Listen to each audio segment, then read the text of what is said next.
자, 218쪽의 두 번째 갑니다. 이제 별도 합산 과세 대상 토지인데, 이제 아까도 한번 얘기했지만, 이 별도 합산은 이제 빌딩용 땅, 이제 기타, 이제 사업용 토지인데 볼게요. 자, 두 번째는 이제 별도 합산입니다.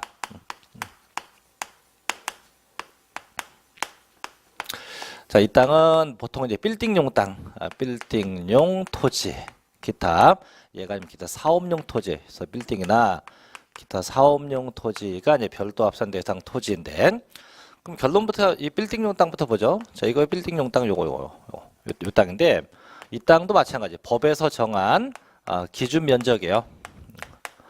네, 면적 따지는 방법이 있다 나오는데, 면적 이내가 되면 그만큼은 별도 합산과세가 되고, 대신에 법에서 정한 그 기준 면적을 초과했다 하면 초과된 부분은 나대지로 봐서 종합 합산과세 대상이 돼요. 그래서 결국은 법에서 허용한 면적만큼은 별도 합산과세가 되지만 초과된 나머지 부분은 나대지로 봐서 종합 합산과세인데 이거예요. 그럼 이걸 어떻게 구하냐? 이 면적 구하는 방법은요. 이 건축물 바닥 면적, 저 건축물의 바닥 면적인데 이거 뭐 굳이 알 건 없어요. 바닥 면적에 곱하기 법률이 정한 용도 지역별 그냥 배를 곱한다 라고 보시면 돼요. 그래서 건축물 바닥 면적에 뭘 곱해요? 용도 지역별 배를 곱한 그 면적이 자 별도 합산과세 대상 면적이다 이렇게만 보시면 됩니다. 그래서 본문 볼게요. 7번 일반 영업용 건축물의 부속 토지예요. 그래서 별도 합산 대상 토지는요. 상갑 일반 영업용 건축물, 상업용 건축물의 부속 토지로서 기준 면적 이내의 토지가 별도 합산과세 대상이 되며 그 면적을 초과하는 토지는요. 종합 합산과세 대상이 됩니다. 그래서 이때 그 건축물 기준 면적은요. 건축물 바닥 면적에 나와 있죠. 뭘 곱한다? 용도 지역별 배를 곱해서 산정한다. 그래서 밑에 공식 나오죠. 항상 건축물 바닥 면적이 뭘 곱해요? 용도 지역별 배를 곱한다. 라고 되는데, 근데 그 배를 몇 배냐 이건데, 자, 넘겨볼게요. 그 뒷페이지 가면. 자, 나올 겁니다. 자, 페이지가 219라고 되는데, 자, 보면 용도 지역별 배율. 그걸 굳이 외울 거 없어요. 그냥 그렇게 해서 뭐 5배, 뭐 3배, 4배 쪽이 있는데, 그래서 그런 걸 곱해서 저기 해당된 면적까지 무슨 과세하고 별도 합산 과세하고 그게 초과된 면적은 다 전부 다 종합 합산 과세 대상이 된다라고만 구분합니다. 자, 이제 중간에 가로 2번 가죠. 일반 영업용 건축물의 부속 토지로 보는 토지인데 그건 뭐냐면 이제 기타 사업용 토지예요. 전부 다 기타 어떤 사업과 관련된 제반된 토지인데 되게 많습니다. 그래서 1번 자, 얘도 다 볼 건 아니고 몇 개만 체크합시다. 1번 체크하게요. 자, 1번이 뭐냐면 차고입니다. 차고. 2번 끝에 가면 있어요. 끝에 가면 주기장이라고 있어요. 주기장. 자, 우측 페이지 3번. 자, 뭐 있어요? 운전학원. 그 다음에 4번 첫째 줄 끝에 가면 있어요. 야적장. 5번에 자, 동그라미 5번에 두째 줄 자동차 관리 사업. 됐죠? 그 다음에 7번 갑니다. 동그라미 7번 가면 첫째 줄 끝에 가면 물류단지.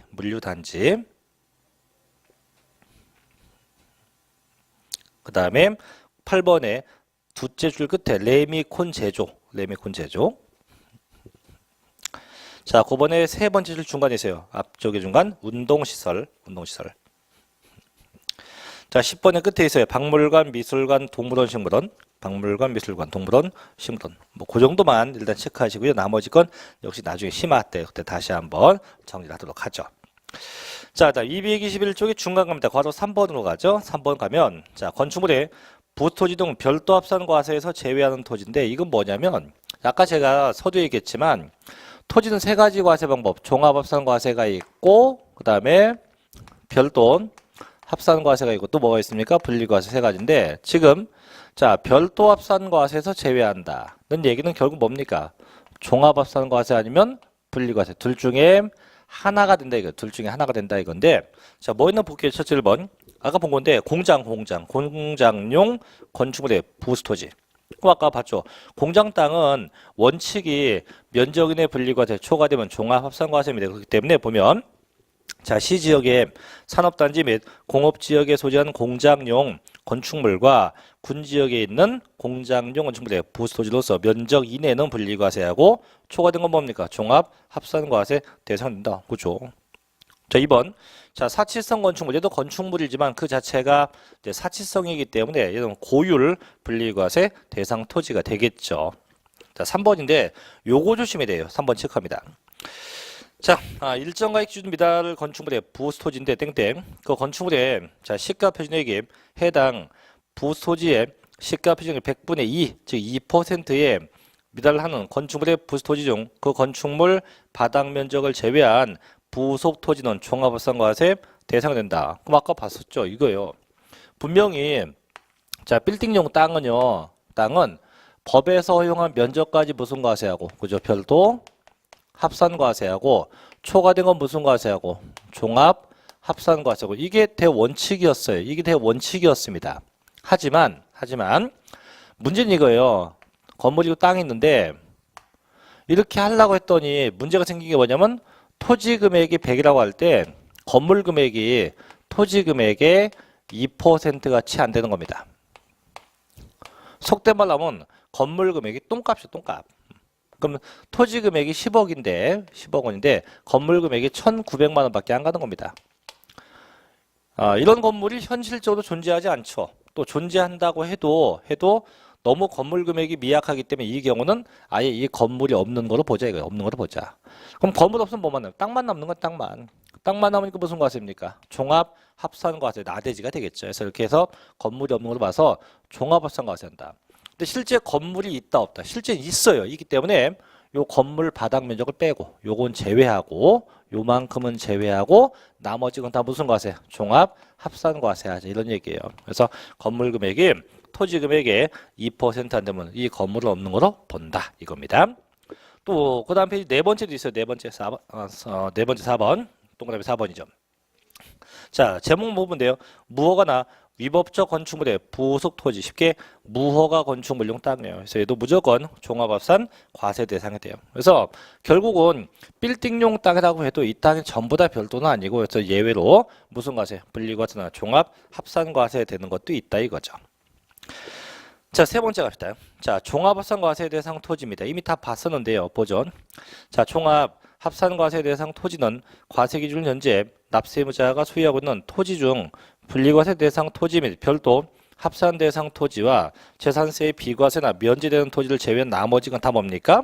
그죠? 종합 합산과세 대상에 해당한다고 돼 있어요. 그래서 첫째, 실제 영농에 사용하지 않는 농지입니다. 아까 농사를 지면 분리과세인데 안 지면 나대지가 됐고, 두 번째, 도시지역 내에 안에 있는 상업지역, 주거지역, 공업지역에는 농지나 농지 같은 것.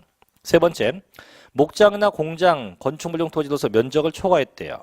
넷째, 건축물이 없는 나대지예요. 5번 아까 봤죠? 건물 금액이 토지 금액이 2%가 채 안 되는 겁니다. 여섯 번째, 무허가나 위법적 건축물의 부속 토지도 이에 해당이 되죠. 그래서 전부 다 해서 1번부터 6번 다음이 본거입니다. 본거. 그래서 이렇게 해서 한 토지를 각각 구분할 줄 알아야 됩니다. 그럼 밑에 한번 예제 볼게요. 예제. 자, 예제 1번 한번 봐볼게요. 자, 지방세법상 자, 토지에 대한 재산세를 부과함에 있어서 과세 대상의 구분, 종합합산과 별도합산과 분리과세 대상이 같은 것으로 묶인 건 뭐냐? 자, 1번. 첫째 기억번. 자, 종중이 소유한 임야입니다. 이거 무슨 과세?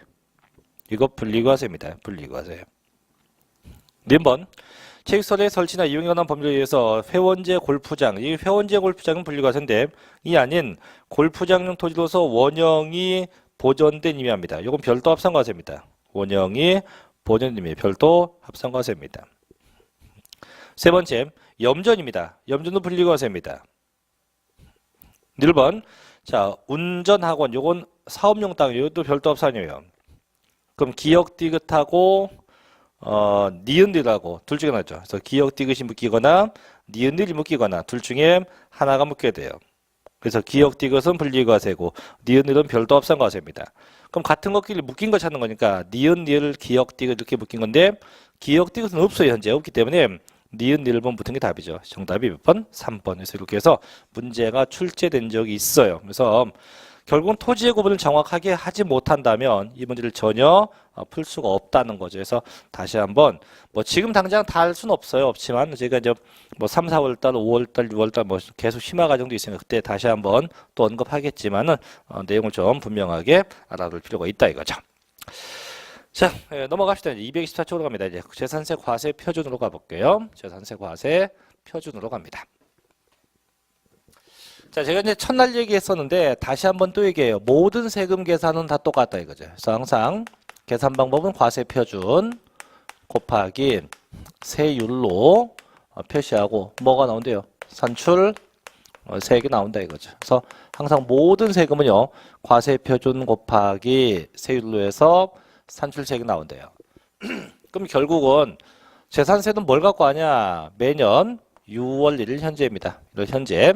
자, 정부가 정한 금액 갖고요. 정부가 정한 이 시가 표준액으로 합니다. 정부가 정한 이 시가 표준액으로 해요.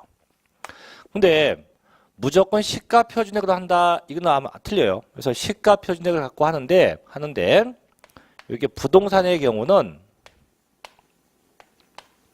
그냥 시가 표준액이 아니고 시가 표준액에 곱하기 항상 얘를 해요. 공정, 시장, 가액, 비율을 곱해요. 항상. 그래서 부동산 쪽은 항상 해당 재산의 시가 표준액이 뭘 곱한다고요? 공정, 시장, 가액, 비율을 곱해서 판정하게 돼요.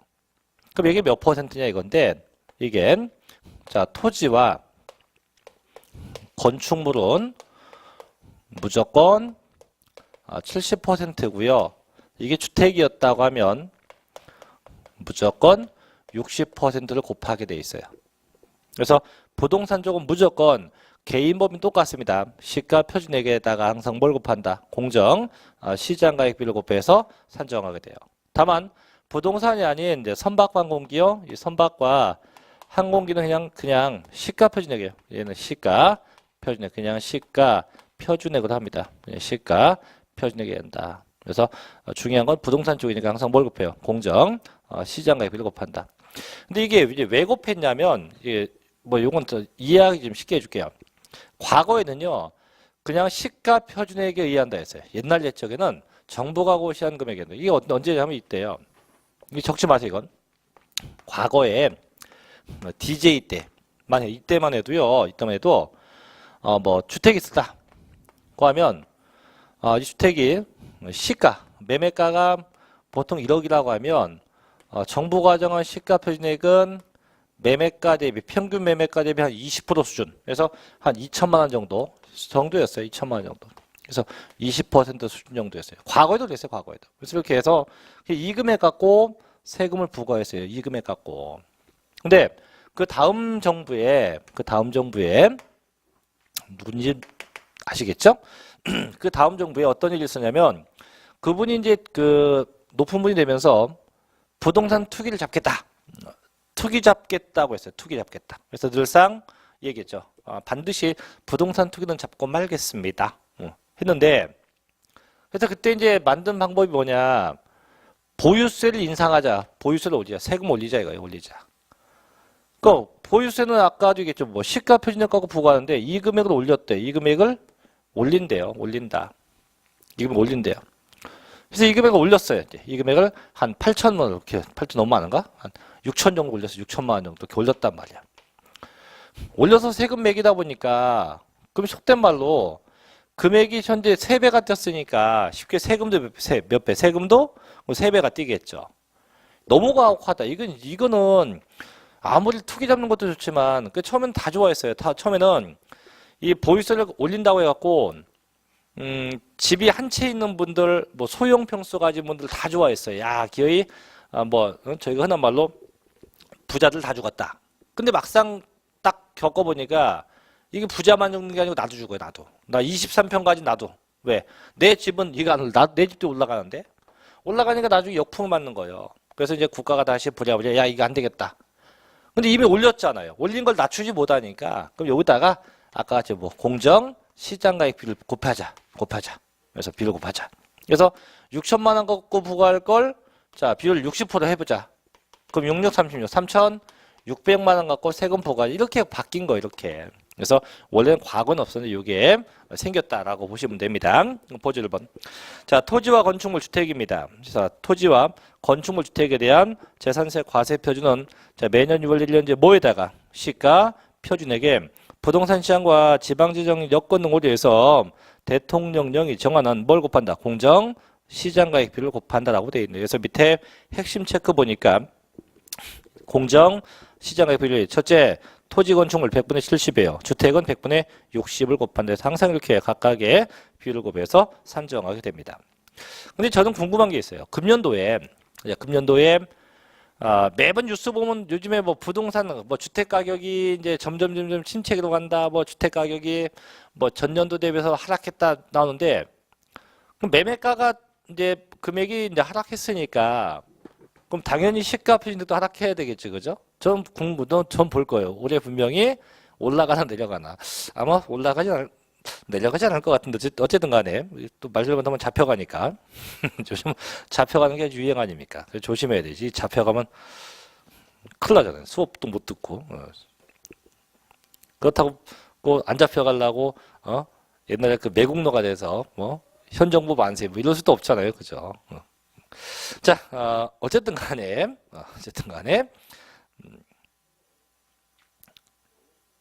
올리면 안 되는데, 그죠? 네. 자, 두 번째 2번. 자, 선박 항공기입니다. 쟤는 뭐예요? 그냥 시가 표준액이 한다 해서 선박과 항공기는 시가 표준액입니다. 그래서 늘상 주의할 건 부동산입니다. 항상 뭐 곱하기 뭡니까? 시가 표준액이 뭘 곱한다? 공정 시장가액비를 곱한다. 라고만 기억합니다. 자, 넘어가서 이제 4절로 가죠. 교재 226쪽 갑니다. 곱하기 세율로 가볼게요. 자, 재산세율인데 이게 재산세만 그런 게 아니고 보통 저희가 이제 그 많이 묻는 게 그거예요. 쌤, 세율을 다 외워야 합니까? 취득세도 겁나게 많던데 많았었어요. 또 제가 이제 다음 주에 보게 되면 양도세도 엄청 많거든요. 그러면 쌤, 취득세 양도세만 엄청 많은데 이걸 다 외웁니까? 물론 다 외워야 됩니다. 근데 재산세하고요, 등록면허세는 굳이 재산세하고 역시 다음 주에 보겠지만 종합부동산세는 굳이 별 게 없어요. 왜냐면 저희가 신고 납부하는 세금은 다 암기해 두는 게 좋은데 어차피는 고지서 정부가 계산해서 받는 거니까 굳이 내가 암기할 필요성이 있다도 없다는 얘기예요. 굳이 암기 안 해도 됩니다. 그래서 얘는 그냥 참고 삼아서 몇 개만 좀 대략적으로 볼게요. 일단 재산세는요, 일단 퍼센트예요. 그래서 정률 세율로 되어 있고요. 이 퍼센트가 두 가지입니다. 첫째는 차등 비례세율도 있고요. 그 다음에 좀 생소하지만 초과 누진 세율도 있어요. 차등 비례세율은 다 차이가 난다 이거죠. 차이가 나게 적용한다. 차이가 있다 이거죠. 그래서 대부분의 재산은 거의 다 차등세율로 되어 있어요. 다만 일부는 초과 누진세입니다. 이 초과 누진은 몇 퍼센트부터 몇 퍼센트까지 점점 커지는 건데 그럼 뭐가 있냐? 주택,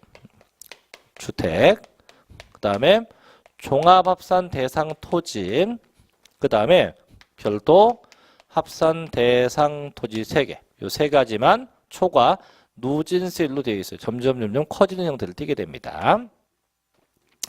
자, 두 번째 재산세도요. 얘도 자, 표준 세율로 되어 있대요.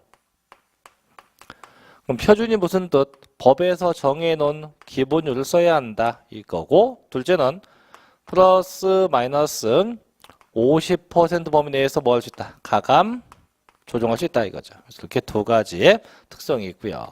그 다음에 세 번째 재산세도요. 중과되는 게 있어요. 그래서 중과 세율이 있다. 그래서 중과되는 것도 있다. 세금을 높게 걷어가는 것도 존재합니다. 이렇게 해서 네 가지 특성이 있는데, 그래서 이제 보면 1번 자, 토지 보셔요. 토지인데 첫째 자, 종합합산 대상 토지입니다. 쉽게 나대지인데요. 밑에 표가 나오는데 그 표 절대 별거 없어요. 그냥 나대지니까 얼마부터 얼마? 1000분의 2부터 1000분의 5까지. 그럼 결론 그 표인데 자, 과세 표준이 5천만 원이야. 1000분의 2입니다. 1억이야 1000분의 3입니다. 1억 초가 1000분의 5. 점점 커지고 있죠. 이렇게 과세 표준금액이 커지면서 세율도 커진다. 이거 뭐라 합니까? 초과 누진세율이라 합니다. 왜 이렇게 없어요? 자, 두 번째 2번. 자, 별도 합산 대상가입니다. 마찬가지예요. 2억이야 1000분의 2입니다. 10억이야 1000분의 3입니다. 10억 초가 1000분의 3입니다. 점점 커지고 있네요. 그죠? 그럼 결국은 얘는 얼마부터 얼마? 1000분의 2부터 1000분의 4까지. 역시 과세 표준금액이 커지니까 뭐도 커져요? 세율도 커지고 있죠. 역시 뭡니까? 초과 누진세율이다. 그럼 중요한 건 초과 누진세율을 외우는 게 아니고 아까 얘기했죠. 종합합산 대상 토지하고 별도 합산 대상은 뭘 쓴대요? 초과 누진세율로 되어 있다. 야. 초과 누진세율로 되어 있다. 이게 중요한 거지. 이게 중요한 거지. 그 숫자는 굳이 외울 필요 없습니다. 자, 그 다음 편 가볼게요. 다음 페이지.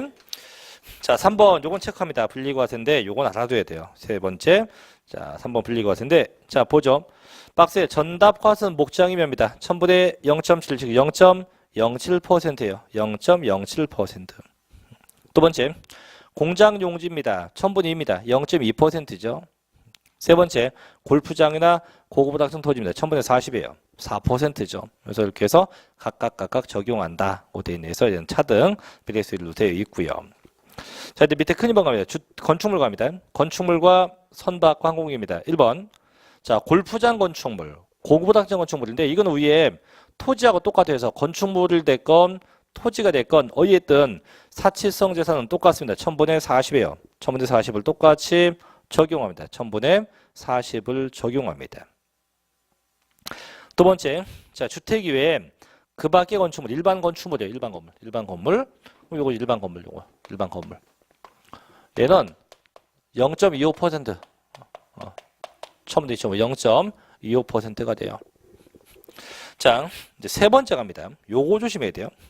자, 특별시, 광역시, 시지역에서 자, 국토의 계획 및 이용에 관한 법률과 그 밖의 관계법령에 따라서 지정된 주거지역이나 해당 지방자치단체의 조례로 정하는 지역에서 대통령령으로 정하는 공장용 건축물에 대해선 자, 1000분의 5를 쓴다. 즉 일반 건축물. 아까 요게 0.25였죠? 요거의 2배다. 그럼 결론 언제냐? 이때.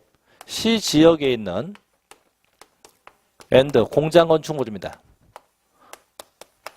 어디 있는 건축물? 자, 시지역에 있는 공장 건축물이에요. 공장 건축물.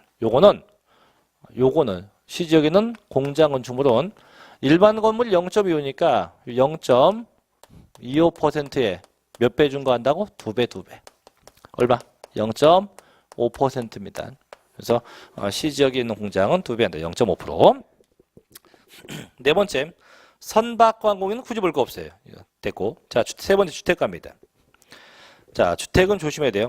자, 재산세에서 주택은요, 주거용으로 건축된 건축물로서 주거용으로만 사용되고 있는 건축물을 말한다. 그래서 별장과 별장 외에 그 밖에 주택으로 구분하여 주택별로 토지와 건물 가격을 합산해서 다음과 같은 세를 적용한다 해서 그 뒷페이지 가면 자, 1번 별장 나오죠. 자, 아까 저희가 첫 시간에 별장도 주택으로 본다고 했죠. 그래서 별장은 1000분의 40이에요. 1000분의 40을 쓰게 됩니다. 다만 두 번째 2번 체크해요. 별장 이외의 주택인데 그럼 얘는 일반 주택도 있고 고급 주택도 다 포함돼요. 그래서 별장 이외는 다음과 같이 뭘 쓴대요. 초과 누진세율로 되어 있어요. 그럼 얘도 보면 자, 6천만 원이면 1000분의 1을 1억 5천만 원이야 1000분의 1.5 3억이야 1000분의 2.5 3억 초가 1000분의 4 점점 커지고 있죠. 이렇게 점점 커집니다. 그럼 결국 주택도 뭡니까? 초과 누진세율로 되어 있다. 초과 누진세율로 되어 있다. 그래서 주택도 별장은 차등세율 1000분의 40인데 별장 이외의 것은 전부 다 초과 누진세율로 되어 있다는 겁니다. 더 중요한 건 3번입니다. 이때 주택을 2명 이상 공동 소유하거나 토지와 건물 소유자가 다를 경우 해당 주택에 대한 세를 적용할 때 해당 주택의 토지와 건물 가격을 합산한 그 과세 표준액의 초과 누진세를 써요. 결국 뭐냐면 아까 주택은 어떻게 과세해요? 주택은 항상 토지와 건물을 합쳐서 과세한다 했죠. 자, 토지와 건물을 합쳐서 과세하게 이게 원칙이에요. 근데 만약에 건물 주인하고 땅 주인은 달라. 그래서 집 주인은 갑이고 땅 중에 둘 다. 같지 않아도 어떻게 둘 다 합쳐요. 합쳐서 곱하기 세율 이렇게 갑니다. 그래서 무조건 주택은 합쳐서 세액 산정한다. 네 번째, 고급 주택인데요. 자, 주택에 대한 세금은요, 초과 누진세를 쓰니까 별도의 고급 주택에 대해서 없어요. 그런 거 없어요. 그래서 일반 주택과 똑같이 과세해요. 그래서 결국은 취득세만 고급 주택일 때 중과하는 거지, 나머지 거, 여타 세금은요, 고급 주택도 중과 대상이 없어요. 그런 거 없습니다. 없다. 맨 밑에 6번으로 갈게요. 여러 개 주택을 보유했다. 자, 주택은요, 재산세가 토지와 건물을 합산 과세지만 주택은 주택별로 과세입니다. 그래서 1번, 한 명이 여러 개 주택을 보유한 경우에도 그 가액을 합산하여 초과 누진세를 쓰지 않고 독립된 매 한 구 주택마다, 즉 매 한 채마다 단순 합계해서 총세액을 한다. 즉 합계가 아니고 주택마다 세액을 산정한다는 얘기예요. 두 번째, 한 가구가 이제 한 가구는 한 가족이에요. 여러 개 주택을 보유한 경우도 가구별로 합치지 않고 어떻게 소유자 개인별로 과세입니다. 그럼 결국 주택은요, 개인마다 주택마다 각각 과세한다. 어떻게? 개인별로 주택별로 각각 구분해서 과세한다는 겁니다. 뭐 그 정도면 됐겠고요. 자, 넘어가서 이제 네 번째로 갑니다. 중과세율이라고 되어 있네요. 자, 중과세인데 아까 중과하는 거 있다고 되어 있죠. 중과한다. 그럼 언제 중과하냐? 제목 보니까 과미덕재 권역 내 공장이 공장. 그럼 볼게요. 아까 제가 자, 시지역에 있는 공장도 중과인데 요번에 어디 있는 공장입니까? 그죠? 과미덕재 권역이에요. 과미덕재 권역에 있는 자, 공장 건축물입니다. 공장 건축물. 어디 있다고요? 과미덕재 권역에 있는 공장 건축물입니다. 요것도 중과인데 단 얘는 몇 배냐? 건축물이니까 기본은 0.25입니다. 0.25 곱하기 2배가 아니고 얘는 5배. 그래서 0.25에 5배입니다. 얼마인데? 1.25% 이렇게 중과돼요. 그래서 똑같은 공장이어도 이게 시지역에 있으면 몇 배 중과하고 2배 중과하고 그다음 어디에? 과미덕재 권역 몇 배? 5배입니다. 다음에 5배는 기간이 있어요. 위에 2배는 계속인데 밑에 거는 5년 동안이에요. 5년 동안에서 최초의 과세 기준 일로부터 5년이에요. 5년. 이때부터 5년 동안 5배입니다. 그래서 5년 동안 5배 중과한다. 그럼 볼게요 한번.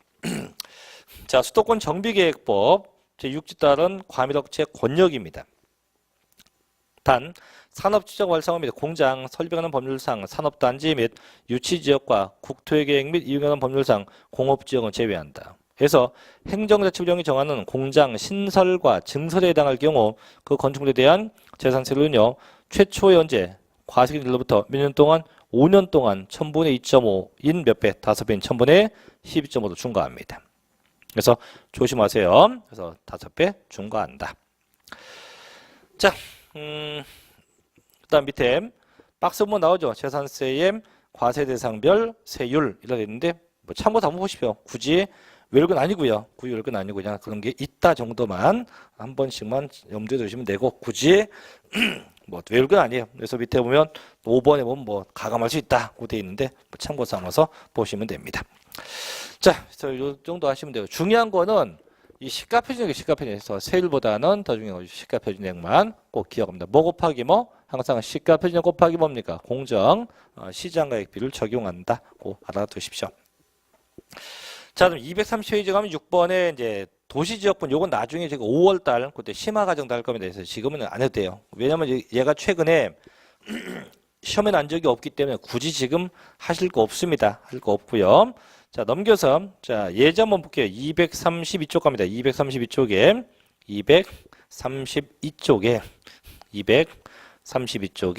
예제 2번 볼게요. 자, 이제 작년도에 나왔었던 문제인데 자, 지방세법상 다음에 재산세 과세 표준의 표준세율 중 가장 낮은 겁니다. 1번 5천만 원인 종합부산 대상 토지 이건 0.2부터 0.5입니다. 0.5 그러니까 최저가 0.2야. 0.2부터 0.5. 두 번째 2억 원인 별도 합산 토지 얘는 0.2부터 0.3입니다. 0.2부터 0.3입니다. 세 번째 분리과세 목장입니다. 0.07%예요. 제일 낮네요. 그죠? 0.07. 지금 세액 구하는 게 아니고 세율이 제일 낮은 거 구하는 거예요. 제일 낮은 거. 그럼 3번에 목장만 0.07%가 되죠. 네 번째, 주택입니다. 0.1부터 0.4까지입니다. 0.1이잖아요. 5번 공장이에요. 0.2입니다. 그럼 현실적으로 제일 낮게 되는 거 뭐? 목장이네요. 1000분의 0.7, 즉 0.07%. 이렇게 해서 제일 낮은 건 뭐냐를 찾는 문제가 언급되었다 이거죠. 자, 그 정도까지만 정리합니다. 자, 넘어가서 이제 5절로 갈게요. 재산세 납세 의무자로 갑니다. 대신에 누가 세금 낼 거냐 하고 납세 의무자로 가볼게요.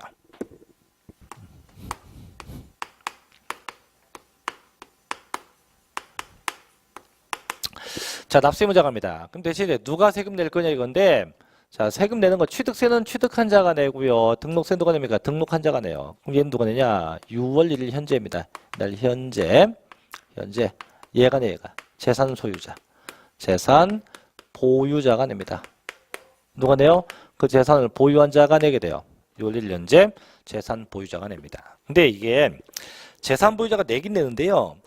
이것도 보유하는 형태에 의해서 명칭이 조금씩 달라집니다. 보유 방법이나 형태별로 좀 달라지는데 일단 볼게요. 일단 원칙부터 갑니다. 원칙은 누가 내냐? 원칙은요.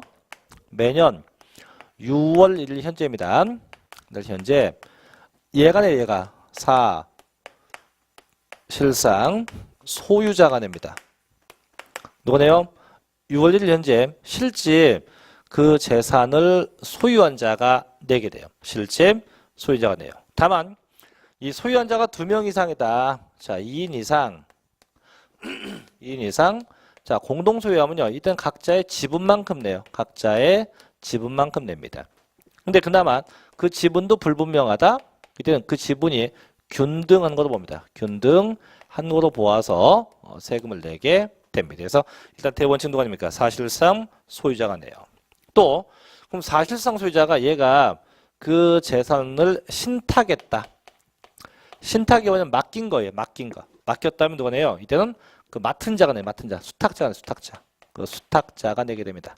누가 내요? 수탁자가 세금을 냅니다. 그 수탁자가 납세 의무자가 된다고 합니다. 자, 그럼 얘가 누구냐? 이제 볼게요. 한번. 이런 겁니다. 자, 6월 1일로 놓고 어떤 토지가 있어. 토지가. 이 토지인데요. 이 토지가 이날 현재 보니까 자, 공부상 주인이 갑이었어요. 또 실제 이 땅 사실상 주인도 갑이었어요. 그럼 당연히 그 세금은 갑이 냅니다. 왜냐면 저희 세법은 사실주의, 등기에 관계없잖아요. 그래서 없이 항상 실집 소유한 자가 내게 됩니다. 이렇게 내게 돼요. 그래서 사실상 소유자가 낸다. 이게 원칙이에요. 그럼 이런 것도 있지. 그럼 이 토지가 이 토지가 자 5월 31일 날 예를 들면 갑에서 을로 토지가 매매되었대요. 매매되었다. 매매되고 자 을은 자 취득하자마자 등기까지 다 했어요. 다 했다. 하게 되면 그 다음날 어떻게 돼요? 등기부상 누구 거? 공부상 을 거죠. 왜 등기 넘어갔으니까. 또 실제도 거, 사실상도 누구 겁니까? 실제도 을 거야. 그럼 당연히 누가 내? 당연히 을 내면 돼요. 이렇게 해서 내면 됩니다. 을.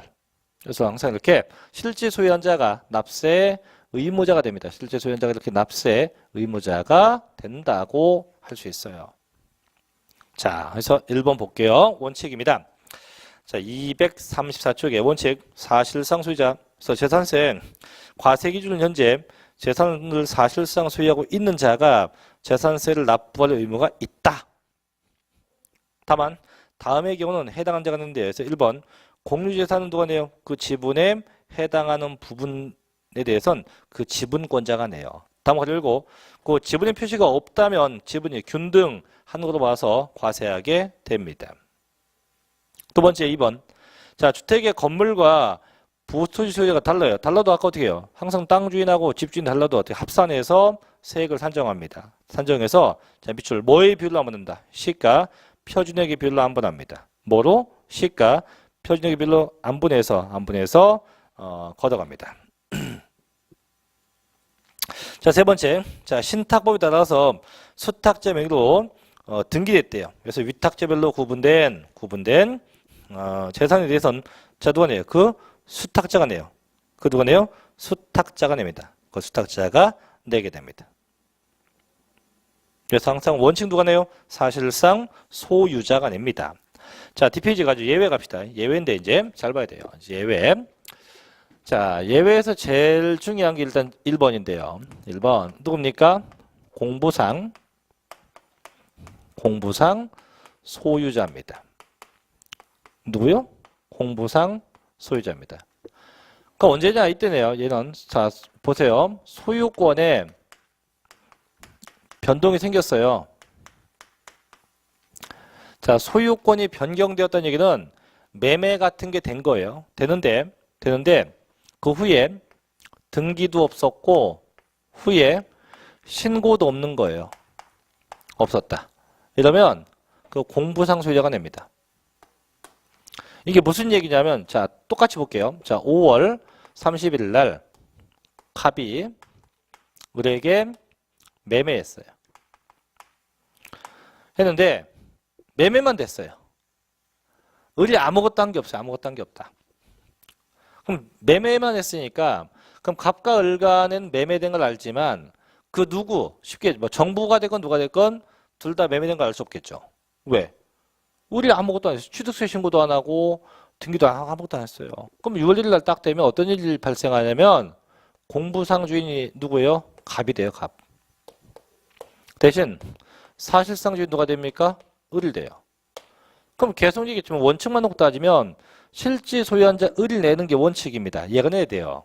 근데 문제는 등기도 안 하고 신고도 없으니까 정부가 볼 때는 이 을의 존재를 알 수가 없다는 얘기예요. 알 수 없다. 그럼 누구한테? 정부는 어쩔 수 없이 갑에게 세금을 부과한다 이거예요. 갑에게 부과합니다. 그럼 갑은 억울할 수 있겠죠. 그죠? 왜? 아니 나는 세금 안 내려고 일부러 이때 팔았는데 을이 신고 안 하고 등기 안 하고 나한테 부과하면 너무 가혹하지 않냐.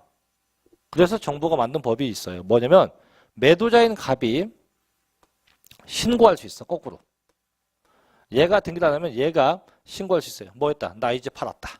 라고 신고하면 국가가 확인 가능하죠. 을이. 그럼 그때 얘한테 부과해요. 근데 지금은 아까도 얘기했지만 매매가 되고 신고도 없고 등기도 없다. 그럼 국가는 소유권 변동 있는 거 몰라요. 모르니까 누구한테 부과한다?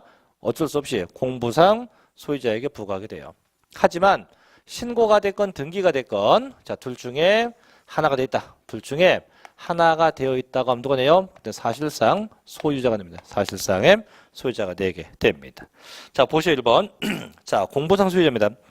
자, 공부상 소유자가 매매 등 사유로 인해서 소유권에 변동이 있었음에도 이를 신고하지 아니하여 사실상 소유자를 알 수 없으면 누가 내요? 그 공부상 소유자가 내게 됩니다. 다만 신고가 됐건 등기가 됐건 둘 중에 하나가 되면 누가 내요? 그때는 사실상 소유자가 내게 됩니다. 조심해야 되고요. 자, 2번부터 쉬워요. 자, 2번 주된 상속자입니다. 자, 상속이 됐어요. 되는데 마찬가지 상속 등기도 안 되고 신고도 안 됐어요.